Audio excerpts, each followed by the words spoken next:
You can't have these, though. And truthfully, are probably the closest thing to a beardy that we'll ever own. And hopefully you guys have enjoyed your time with the silliest turtles on Earth. Are you giving me a cobra? Naked cat, hello. Well, you're very cute. Whoa! This was Bree's prized possession. Like, this is what she dreamed of producing. Oh, ho, ho. You guys already know the drill. If you guys are watching this, make sure you grab a coffee, drink, beer, whatever fits your fancy, because that is what we're all about here. We're all about, you know, drinking coffee, looking at reptiles, and hopefully learning a few things along the way. Now that we're caffeinated, I think it's time to get into the Reptile Room tour. And now, just like this and every other Reptile Room tour, we're gonna be feeding some reptiles. I'm gonna be showing them all off. If you've seen one of my Reptile Room tours before, you know that I don't really hide anything. I kind of share the goods, the bads, the need to do's, the should have already done's. So let's get into it, starting now. But of course, before we do that, I have to let you guys know that this is not for everybody. We have 130 or so reptiles in here, and I can definitely recommend that you do not go ahead and get this many reptiles. It is very important because it's a lot of work, it's a lot of money, and it's a lot of time. This video truly is just to kind of show how things are going, as well as maybe sharing some of the insights that I have about the reptiles with you all. It is one heck of a room, and I'm very excited to present it to you all. Be cautious, this is not for everybody. And without blabbering too much, I'm going to start with my favorite genus of lizards that we own, Takydromus. They are right behind me here. Let's get talking about them. I honestly don't know if I've ever started with this side of the room before, but we're starting here. And like I said, we're skipping right over the Mourning Geckos. We're going to go to the Takydromus first and then double back to the Mourning Geckos. So these guys here are Takydromus smaragdinus. These are known as the emerald grass lizards or the green grass lizards, as you can see right there. These guys are fantastic. There's one of the females hiding in the bushes back there. Check her out. They are absolutely stunning. The females are a bright lime green, while the male has a nice kind of brown lateral line down his side. There's the other female right there. I don't see the male though. He was just running around. These guys are one of the more personable species that I have. Now, of course, they are definitely flighty, and the Takydromus dorsalis, which are right next to them and I'll talk about next, are a lot less flighty, but these guys are always out there, always active. They're always just hunting and inquisitive, going through the leaf litter, trying to find some food. I will be making a care guide for both these guys and the Takydromus dorsalis. They're pretty similar, and maybe I'll just make one guide for them. There's really not much information about either of these two species on the internet at all. I spent some time going through a whole bunch of research papers and just learning as much about them as I possibly can. They're an incredible species, and I highly recommend you buy some of the babies from me. I have a whole tank of babies. We'll cover this a little bit later. This is Turok, the male Takydromus dorsalis. He's a little more shy than the other ones, but as you can see, I can get very close to him, probably touch him. Yep. And he does not mind. These guys are a truly beautiful species. Just how bright green they are. The dorsalis differ from the smaragdinus, being that they are actually higher canopy lizards. They're a little bit bigger, they're a lot more bold, and I found that they love this ficus plant growing across the top of their tank. They hang out up here all the time. They actually sleep up here as well. So if you're going to be making a tank for them, you can see the true array of different sticks and plants and stuff that we have in here. And having a tall growing plant kind of growing across the top, I would say is highly recommended. These guys love it and spend the majority of their time there. Oh, now you're coming over. She's like, wait, is there more food, please? We can actually cut to a clip of these guys eating right now.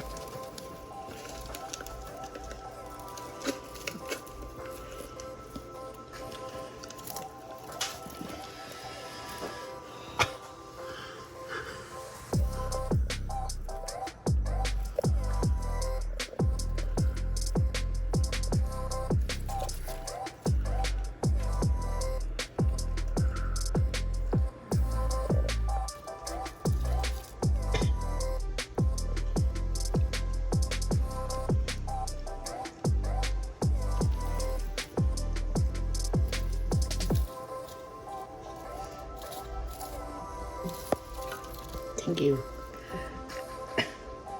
Backhanded side-eye. Love that. Anyways, love feeding these guys. As you can tell, they're very rambunctious and they definitely love their food. So now we can move over to the Mourning Geckos. There's a little baby on the screen there. Little tiny baby. Very, very cute. That one probably just hatched not long ago. Their tank is definitely looking a little desolate. We do have a new tank in store for them. It's not first on the priority list. They're probably third or fourth on the priority list in terms of new tanks, mostly just for Lego reasons, in order to cram this many tanks and upgrade some and move some more. We got to build the tank for them, so they will be on the list quite soon here. Gravid mama at the back there. Can see her. Absolutely stunning. Mourning geckos are parthenogenetic, meaning that they are all female, and they basically create clones of themselves. That's why they are very interesting and also extremely invasive. I do actually have a script for a Mourning Gecko video that, if you're interested, I can still post, or at least film and then post. But yeah, it would be a bit of a different style video, kind of highlighting how invasive they truly are, as well as what makes them so unique. If you guys are interested in something like that, let me know in the comments down below, and I will be sure to get that out, probably in December if I'm being honest, but soon enough. And now, just before we continue with the rest of the Reptile Room tour, you guys have probably seen this wicked Into the AM t-shirt that I've been rocking all video. I do want to thank Into the AM for sponsoring this video. From November 10th until the 30th of November, they're running an insane Black Friday deal of up to 80% off. Now, honestly, I would not lie to you guys. These are my favorite shirts. They fit the best, they feel the best. You can get them in nice, cool graphic tees like this. You can also get them in simplistic, minimal designs, even polos, and many other different styles that you see on the screen right now. So if you guys are interested, make sure you go visit the link in the pinned comment as well as in the description to make use of these incredible savings.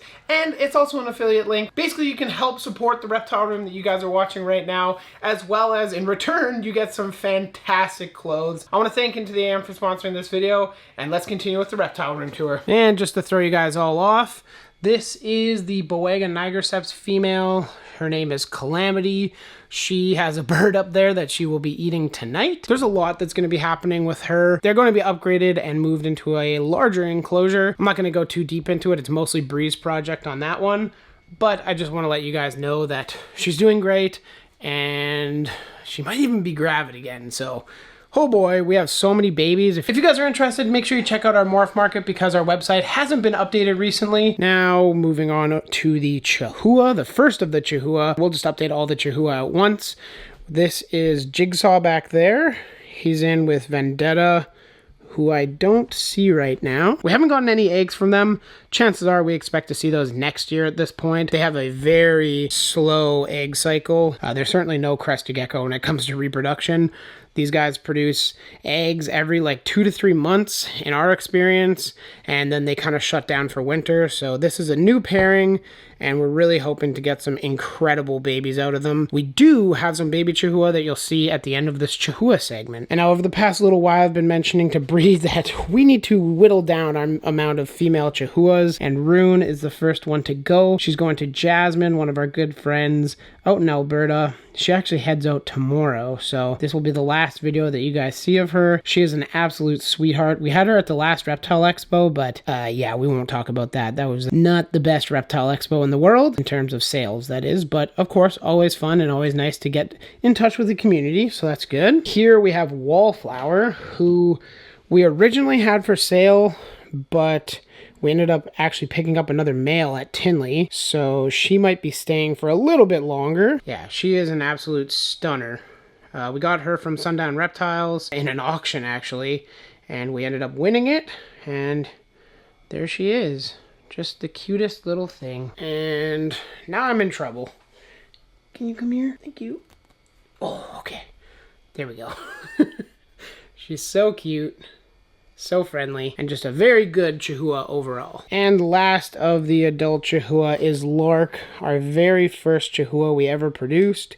She's just an absolute sweetheart. If you guys don't know a whole lot about Chahoua, they are basically a better crested gecko in every single way. Unfortunately, they do require a slightly more specialized diet than the cresties. They require more protein, more calcium. They're a lot less flighty. In my opinion, These beat crested geckos every single day of the year. That's no offense to you crested gecko people or owners out there. I'd just say, you know, maybe for your next reptile, get a Chahoua and see how you like them. And if you spend any amount of time with them, they become super tame. We love them very much here at the Jungle Vault. Now we can tune to the babies that we've produced this year. Here is the first one of the little troublemakers. The day we left for Tinley, these guys hatched. So they're about a month old now. These guys are smashing crickets and doing fantastic. These will be available come spring or at any expos that we vend probably in the new year. They grow incredibly fast when you're feeding them cricket. Yeah, this one is going to have a ton of really nice coloration. The thing with Chahoua that a lot of people don't understand is as babies, they don't show their adult coloration. They achieve their maximum coloration at about 2 or 3 years of age. Absolutely stunning. And let's turn to the second one. And now this is one that actually hatched about a month and a bit before the other one I just showed you guys. Definitely a lot more color on him now that you can see it. This one has grown like an absolute weed. Only 2 months old, and I think he's almost 10 grams. So yeah, well fed, and that really shows the value in feeding crickets to these guys. They love them, and it really helps them grow. Not that everything is about making them grow really fast, but Chahoua have very high calcium requirements. Dusting the crickets is a great way for them to get a little bit of, I guess, enrichment over just simply eating Pangea, as well as an easy way to supplement them. We love to see when our baby Chahoua starts slamming crickets. Some huge growth rates out of these guys, and I can't wait to see their colorations come in. And this one has a perfect little predator laser. But this one might have to be called Predator because I love that movie and this one is simply stunning. I have a feeling we might end up keeping this one just to see if it's a male or not. And that wraps up our little portion on Chahoua, and we can actually go to finish the bottom of the rack down here because that's where we started. We're actually going to feed all 3 of these tanks. I wanted to show you guys the Beaded Geckos first, the Leucasium damium. These guys are absolutely hysterical little creatures that love their food and were just fed. Cricket time.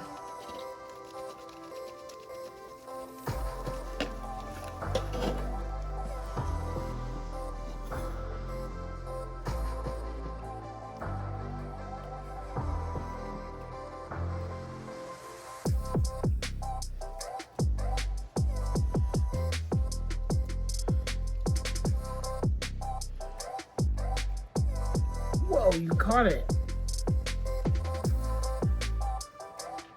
Nothing I can do about that. Sorry, buddy. You already had your food. Aw. And now we used to have 3 in here, and now we only have a pair in here because we ended up kind of donating the 3rd one to our good friend Kayla Roach. You guys might have seen on YouTube here. She loves to take some of the more kind of special needs type geckos, and we did have one of these guys that had a little bit of maybe a calcium crash or something like that and just wasn't doing quite as well with the pair in here. So we decided to give it to Kayla, and hopefully you'll be seeing some videos about it on YouTube here pretty soon. But we did actually get another group of these guys that are currently in a bin, but we are building their larger enclosure right now. I will be making a video about that if you guys are interested. What came in that group is actually the closest thing to a bearded dragon that we will ever own. This is a Centralian Pebble dragon, otherwise known as Tympanocrypsis centralis. These guys are basically like a tiny little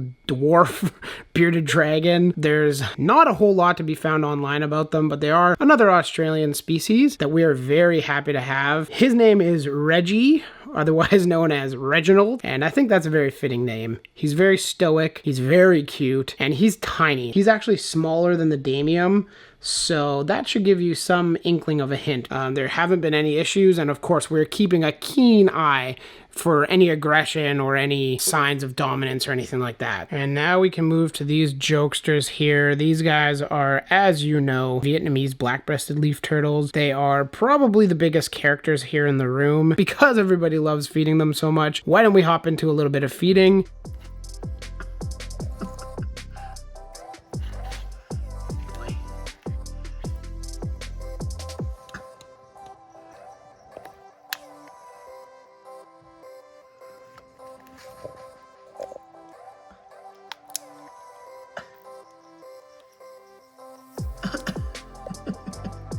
Oh, what fun it is to give them some food. That will probably be one of their last feedings of this year. These guys are slowly, oh my goodness, these guys are slowly going into brumation mode. As temperatures drop here in Canada, it obviously drops here in the reptile room a little bit more than usual. That means that these guys slow down. They didn't eat a whole lot today. With that being said, we can enjoy them for another reptile room tour here before we put them down in brumation. They go into their little cold bins and rest for a few months, and hopefully with any luck we'll be able to breed them next year. I was really hoping this would be the year, but Mr. Goofball over here had other plans. And why do you do that? That looks so cool with the purple plant and the nice kind of beigey colored leaf turtle. These guys are doing fantastic. Really hope to get a little bit more luck with them next year. That is so creepy, dude. And hopefully you guys have enjoyed your time with the silliest turtles on earth.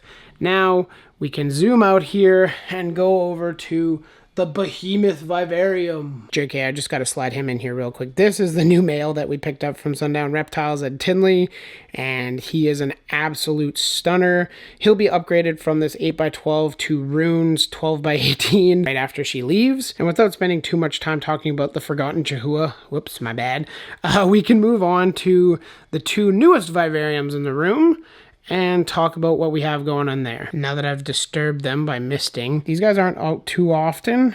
They're calling all the time, but I don't see them too much. These guys are the Oophaga pumilio bahia grande. You guys didn't see a build for this vivarium because truthfully, I don't think I have enough footage to make one work. But right now, we do have one of the beautiful orchids in bloom, and their tank is maturing quite well.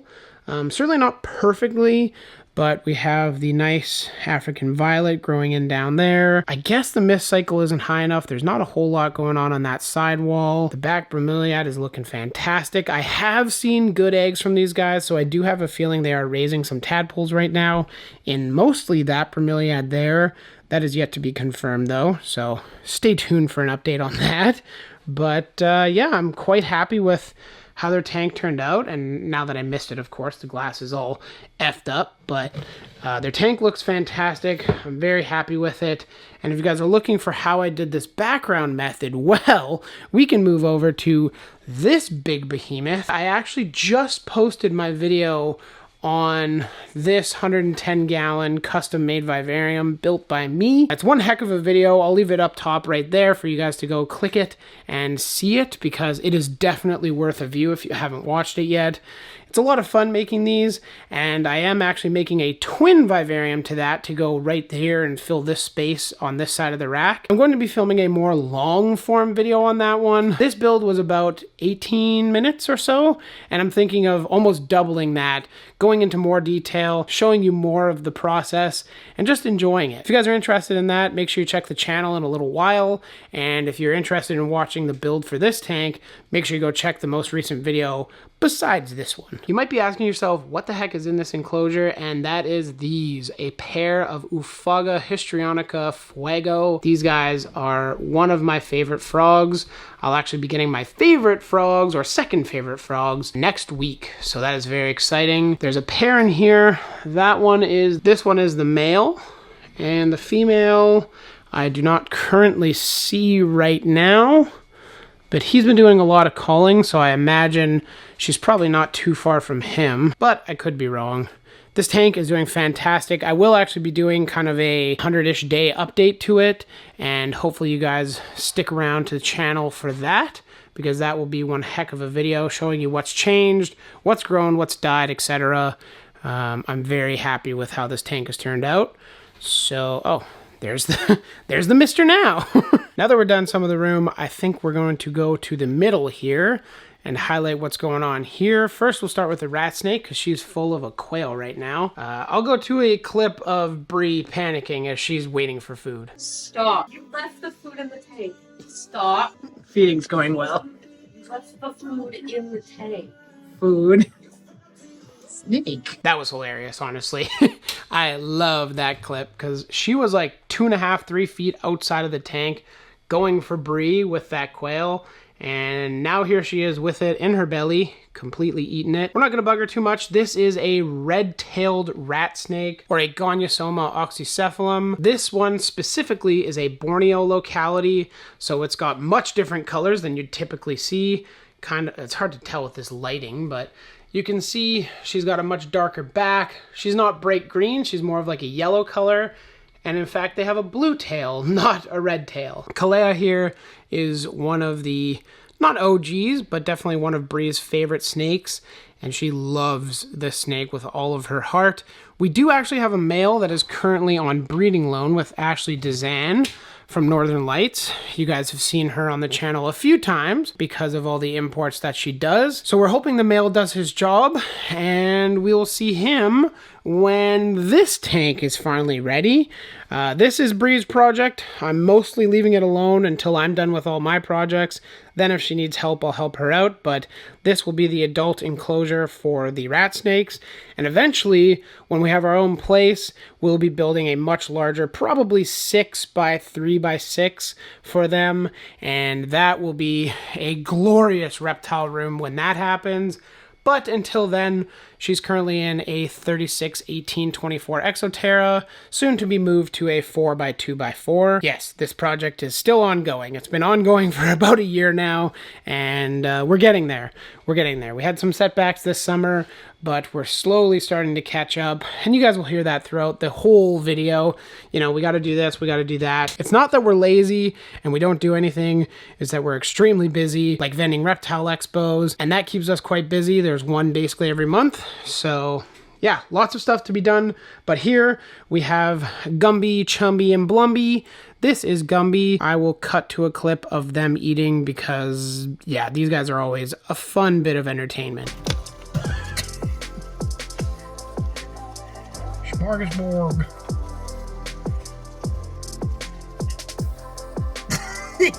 That's so threatening.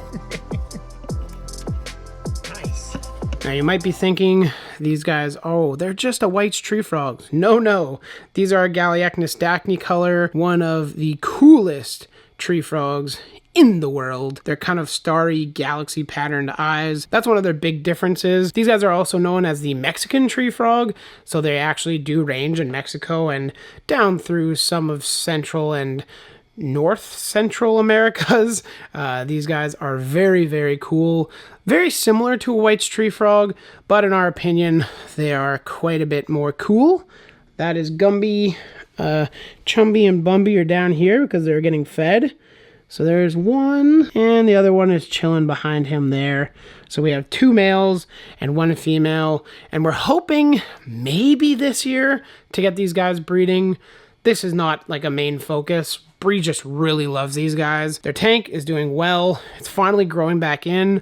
A lot of this kind of carpet died, and now it's coming back. So not much to say about them other than they're very cool and are probably one of the more personable tree frogs that you can own. I gotta rotate over here before he's gone. This is a Chianactis occipitalis, otherwise known as a western shovelnose snake. These guys are an insectivorous species of snake, and we are actually going to be brewmating them this year, hoping for some babies next year. We do have one that was captive laid. Oh, Ho's actually out. You can see his butt, maybe. There we go. He is about a year and a bit old. If we were actually able to get these guys regularly reproducing, I honestly think this might be one of the best beginner snakes.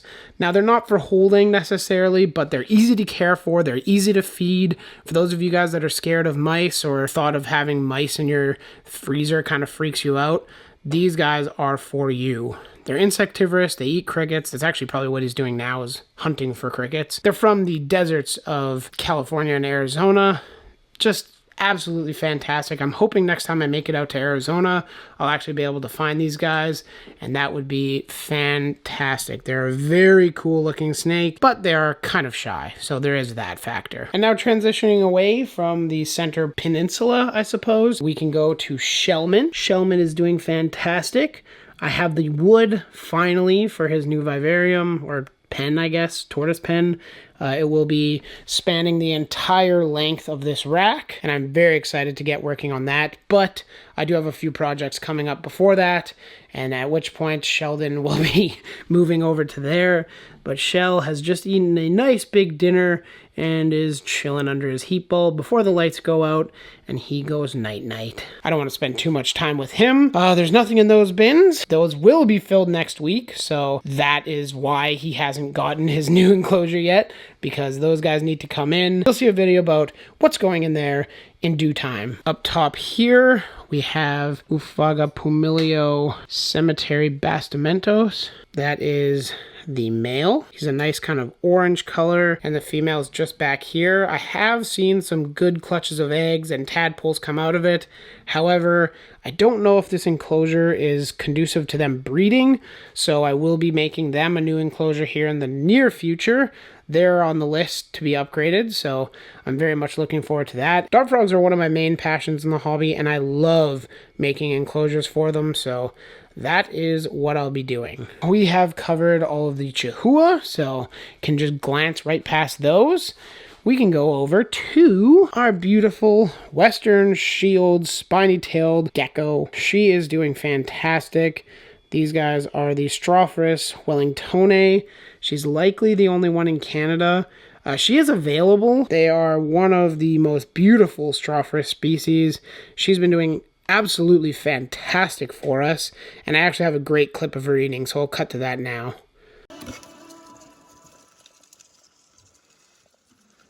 And would you just look at that hunting form, slightly crooked, but more or less straight up and down. That is hysterical. Let me know if you guys are interested in her. From her, we can move up to the top shelf. So up here, we have our group 2 Takydromus dorsalis babies. We have 3 of them.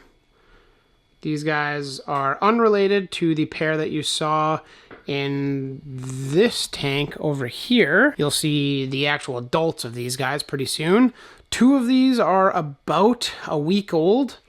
This one here, and that one that I was showing you first, and then the one right under him is about a month old. So they're doing fantastic. I'm very happy to have more diverse blood here in the room, and I'm very happy to see that they're doing great. They will be probably kept over winter, and I might offer up one of them for sale, but we'll see. Now over to the beautiful Diplodactylus galeatus, as you can see right there. I think I saw it. Yep, I might be able to snipe one here. There we go.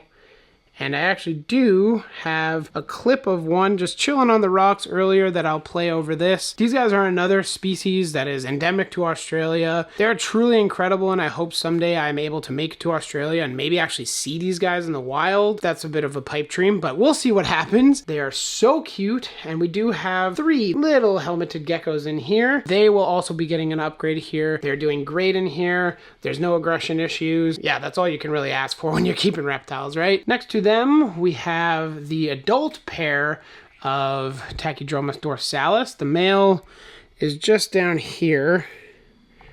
I don't know if you guys can see him. He's having some parasite issues that we are currently treating, so he is definitely looking a little worse for wear. However, he's doing great. He's on the recovery. He's getting some weight back. It is nighttime. The female's crammed up there, so I'm not going to bugger them. I've already talked you guys' ear off about the dorsalis, so let's move to more dorsalis. These are the babies that are from the first pair that I got about a year and a bit ago now. There is Sharkman. He actually got the tip of his tail bit off, but thankfully their tail grows back nearly identical to what their original tail was. Like, the scalation even lines up, so you literally cannot tell once the tail is fully regrown. He is a little shark, and he's doing great.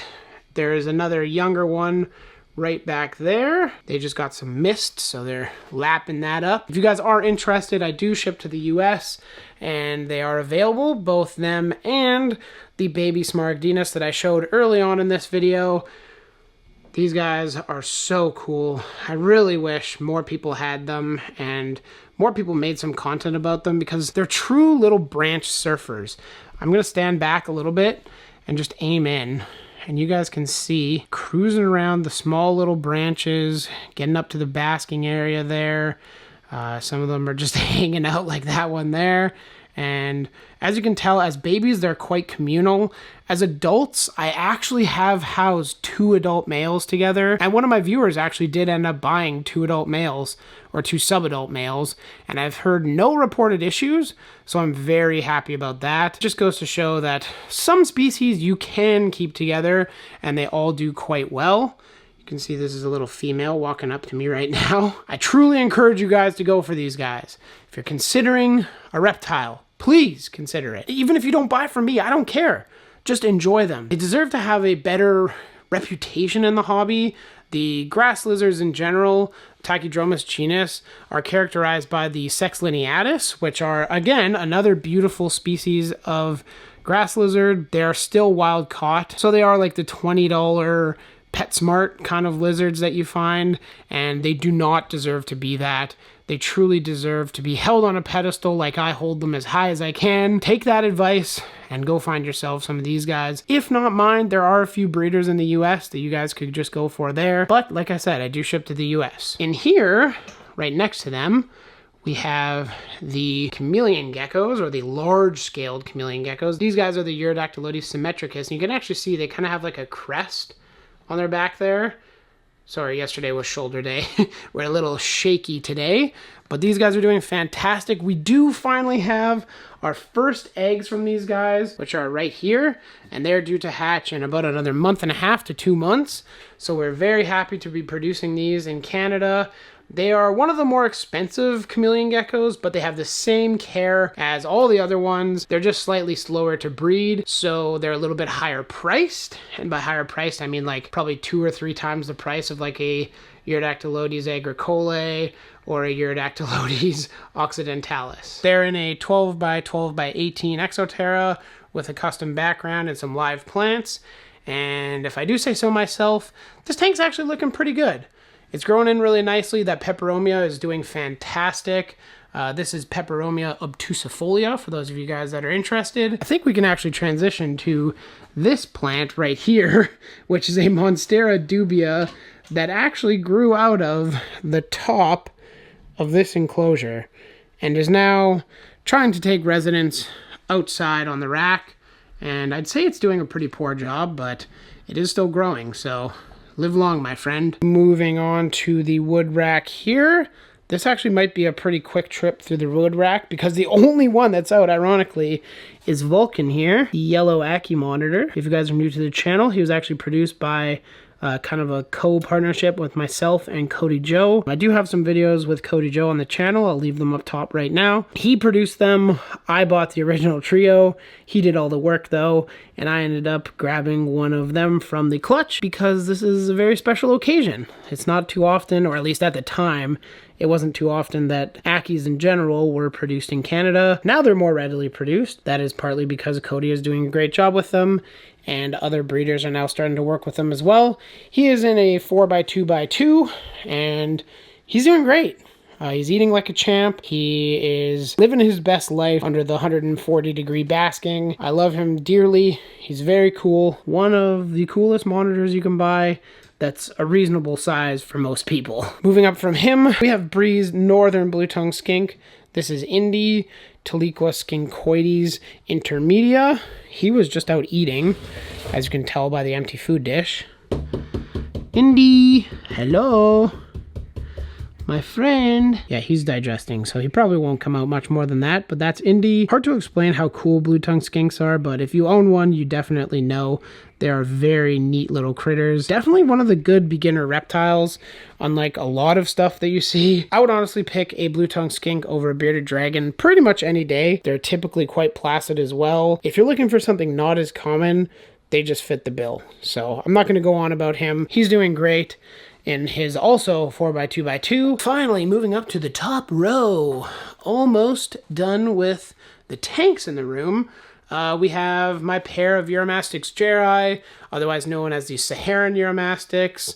They are doing great. I would love to produce these guys this year, although with the limited amounts of space that we have, I'm not going to try all that hard because we don't have a lot of space to raise babies. Nobody's out right now, so I really don't want to spend too much time talking about them and you guys just staring at an empty enclosure, but they are also slowing down like the rest of the room with cooler temperatures means less activity from these guys. Okie dokie, Jones. We are almost done the Reptile Room tour, but as you guys know, there are a couple racks for me to cover. The one right behind me, as well as the adults over there. These guys will be going into brumation shortly, so I need to cover them now because you probably won't see most of them for the next Reptile Room tour in December. I do just want to preface the adult rack by saying that Bree has gone through and removed their humidity boxes because they're going into brumation in the next week and a half. Up here we have Horizon, the Sunburst. We are going to be trying to reproduce her this year, so she will be going into brumation.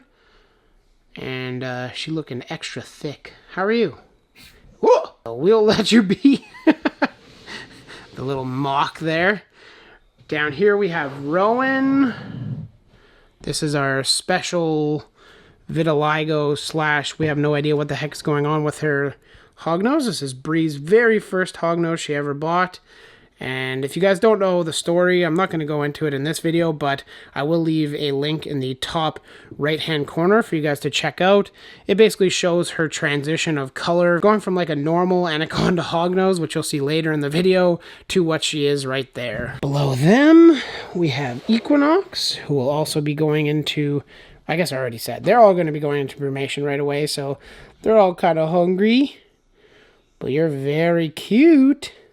Yes, you are. She is a Moondust. Down here we have Sugarcane, who's a frosted conda. Sugar's doing awesome. She's looking nice and thick for wintertime, so that's great. Hello, sweetie. She is a shark. Especially when temperatures were good, she was just going nuts with food. So she slowed down a little bit now, but definitely still a little thick and will hopefully produce for us next year. So that will be exciting. We'll have a lot of hognoses coming next year. The last 3 members of the hognoses have all gone into brumation. Callista, Syrup, and Lux have all gone down for their winter nap. And down at the very bottom, we have my boy Saguaro. If you guys don't know Saguaro, he's the very first snake I ever got 3 years ago. Actually, almost to the day. At the very end of October is when I got him in 2020. And he is just the best beginner snake that I could ever ask for. Arizona Mountain Kingsnake, for those of you that don't know. I can pick him up, I can hold him, and put him back, and he'll eat right away. His name is Saguaro because he's from Arizona. And if you guys don't know, there's a very large species of cactus called saguaro cactuses. That's why I decided to buy them, because I have strong ties to Arizona and I really wanted to commemorate that in my first snake. And these guys truly are one of the best beginner snakes that I can think of. King snakes in general are just very great beginner snakes. Oh yeah, before we get into the last reptile rack, I forgot about this rack here. Up top, we have the baby Chahoua that you guys saw in the very beginning. In this tank, temporarily, we have some Madagascan boys. These guys we actually saw while we were in Madagascar. These are Scaphiophryne marmorata, one of the cool rain frogs from Madagascar. We ended up having a friend give these to us because he wasn't looking to keep them anymore. And Bree loves round frogs, so she couldn't resist the temptation. And they will be upgraded very soon here. It's actually on the table getting done right now. So hopefully in December Reptile Room Tour, that will be completed. Down here we have the Fuego, the other male Fuego. He's probably not out. And if he was, I probably scared him with that. But he's doing fantastic. If anybody you know in Canada is interested in a male Oophaga hsitrionica Fuego, let me know. He is also available. In the little bin next to the Fuego, we have a male Urodactylodes symmetricus. He is available.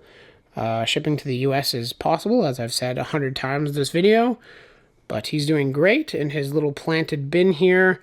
Yeah, I don't want him to come out, so we're just going to close that and breeze right through. And last but not least on this rack, we have Stu, the tri-toed, and he's already messed up his water. I literally filled that just before filming, but he has decided to go in there and make it all disgusting. He's doing great. He's American toad that, again, was given to us, and Bree can't say no to a round frog toad amphibian, really. And that is Stu right there. The living legend in the flesh. And of course, I can't forget Titoka. I forgot putting him in very long segments in the last couple of videos, and all the Americans yell at me.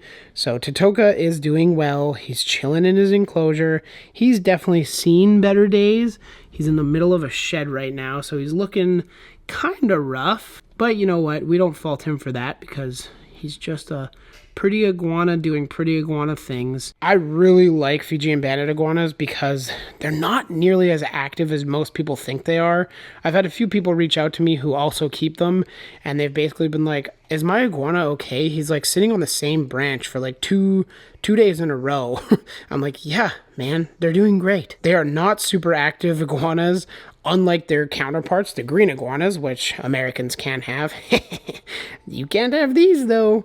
I love him so much. He's a very unique iguana, and we love him dearly. Unfortunately, now that he is outside of the room, he gets less kind of hands-on time, so he's a little bit more flighty than he used to be while he was in the room. But when we have our new place and they're all in the same place once again, he'll be getting plenty of attention and will hopefully revert to the kind gentleman that he once was. Now he's a little bit more of a skittish gentleman, but he's still handleable, and he does not hate everybody. So his tank is doing well. Unfortunately, there was a little bit of thrips on this philodendron, but it's still growing and still chugging along. The pothos, he's eaten back a few times, but as you can tell, new leaves prevail. And this beautiful species of Fijian grass that we got for him is doing, well, literally growing out of the tank. It's doing very, very well. It really fills out this enclosure nicely. So that is your Titoka segment of this Reptile Room tour. And now we can go back for the final part. The baby / grow out rack. These guys are all, again, getting prepared to brumate. Some of them have just come out of brumation. Some of the non-eating little babies were put down into brumation to hopefully kickstart their appetite, and fingers crossed it'll do so. Bree literally just took them out today. I'm not going to go through every single individual animal in here because that will just take way too long. So we're going to go through the bottom here, and then I'll show you a select few babies. Here is Greyhound, who is an Arctic anaconda. This is one of the babies we produced last year. He's doing fantastic. We have Solstice. She is a little bit of a shark, but she is a lavender anaconda. A nice purplish hue. Don't know if it's really coming off on camera very well, but if you saw her in person, you'd definitely know that she is indeed a lavender. Down here we have Sedona. She was in shed, so I'm not going to bug her. This will be Saguaro's future mate. She's a female Arizona mountain kingsnake. And then we go down into the gray bands. These are Bree's prized gray banded kingsnakes. These guys are still, again, another 2 years or so out from breeding, but they're growing well. They're doing fantastic, and they will be brumated this year, but not for breeding purposes, just for health purposes. This is another one of Bree's beautiful gray bands. They're all very similar. Bree really likes the clean cut look when it comes to gray bands, and this is the one that started it all. This is Scoria. She is a very stunning individual, and I know Bree is very happy to have her. She'll be brumated as well. Excuse me, ma'am. Thank you. Now, after flying through that side, we can go to Strikezilla, who is going into shed as usual. Striker, if you don't know, is my nearly 20-year-old leopard gecko. He is just a high yellow individual. He's getting a little senior. We did have to move him into this bin because he was having some leg issues and getting around his vivarium, so it's not what I want for him, but it is what's best for him. I would much rather have a happy, healthy leopard gecko in a tub rather than having a probably dead by now leopard gecko in a nice naturalistic vivarium. I hate it, but that is the case. And with him pulling back into his hide, I guess that's our cue to move down. And here we have Maple. This is one of Rowan's babies. Hello? Hi. Stunning individual. So this is what Rowan looked like before she did her crazy color change. And we have to hold back some babies to see what happens with them. Down from Maple is Hawthorne, another one of Rowan's babies. Another anaconda het albino, but we love him very much. He has shown a little bit of color change over time. Not a whole lot, but we are definitely curious to see if that is genetic or not. Arkham is a super Arctic tiger. A very high pink super Arctic. I was trying to show you his head pattern, but he's like, heck no, dude. So I guess we will not see his head pattern today. Here's Rorschach, another super Arctic. The Oreo cookie, or the cookies and cream hognose snake. He's a little bit more on the blacker side, compared to Arkham especially. Are you giving me a cobra? He's like, yep, but I'm gonna run. And finally, we have Puffin, another super Arctic. She is extremely pink. Nope, you're gonna try and eat me. There we go. Puffin is extremely pink, and the tip of her tail is a bright pink, as you guys saw. Bree decided to name her Puffin. So that's another one of the offspring reproduced last year. And that does it for the bottom of the rack. Now, I'm gonna pick maybe 5 babies from up here. The first thing I'll show off from this rack is the baby Boega nigriceps that we have. This is how we are housing them currently. He's actually back there right now. You can see there. It is feeding day, so there are some mice sitting in here. Frozen thawed, don't worry. But this is how we're choosing to raise them right now, and they're doing incredible. They're eating quite readily on their own, if not very gently assist fed, no force feeding, which is fantastic. You guys can see they have a hide. They also hide under their water dish. He's not there now, obviously, but there's a little like entrance there that they go in, and then we have a little PVC dowel and some of this kind of netting. Naked cat, hello. As I was saying, we have some of this netting back there, a little fake plant, and yeah, it's proving to be very effective. So if you guys are looking to copy it, feel free. We have our beautiful moon dust, an Arctic lavender. This one has just eaten. Something that we pride ourselves on here at the Jungle Vault is having our hognoses eating very regularly. We do at least 7 consecutive meals before we end up sending them out to their new homes. Typically, we like to do more like 10. Sometimes it doesn't line up with expos and stuff, but yeah, we try and go for as many meals consecutively as possible, and it leads to very healthy, happy babies. This incredible moon dust is just one of them. If you're interested, this little blighter is on Morph Market, as well as will be on our website when we end up updating it. Check out Morph Market. We'll move on to the next one. Now, this little angry sausage that you see down here is also another one available. This is a Super Conda, but it's also triple het for albino frosted. So definitely a powerhouse of genes in this one. That beautiful dorsal line all the way down his body is just incredible. This specifically is an incredible example of a Super Conda. Get it while he's still here. Same as the last one on Morph Market. Eating incredibly, as you can tell. He's got a nice pinky in him right now. Another one that I'm going to have to show off is Avalon, another lavender tiger. So the tiger just means that their back saddles stretch all the way down to their belly, and it's the vast majority of them. We're pretty strict with our designation of tiger here. We like to have the majority of the body covered in tiger stripes in order to call them a tiger, not just 1 or 2 here or there. There are some people that are a little looser with it, but we like to be pretty strict when it comes down to calling them that. This beautiful lavender, you can kind of see, is a nice kind of purpley tone. She's got some things to say. Clearly, she's a little angry, but that's okay. Now we'll move on to the very last one of the showcase. Final one that I'm going to show off is glowing right now on camera. This is a moonstone, which is a super Arctic lavender. This one actually does need a name. This was Bree's prized possession. Like, this is what she dreamed of producing ever since she got into hognoses.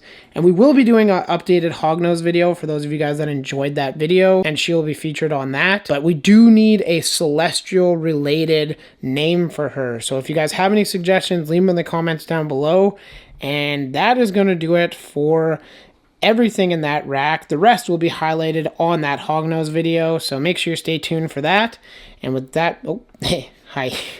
And with that being said, we can end off this video with the hsitrionica kind of photo bombing me in the background. I want to just thank you guys all for watching this video. If you guys did enjoy, make sure you click that like button. If you have any questions, comments, concerns, anything like that, leave it in the comment section. I do reply to every single comment, so you know, it's a good way to engage. If you guys are looking forward to some of the videos from the upcoming projects, make sure you click that subscribe button. And we'll catch you very soon with a few pretty cool videos that I've been very much anticipating their release. So from me and the histrionicas behind me, I hope you enjoyed the video, and we'll catch you in the next one. Later!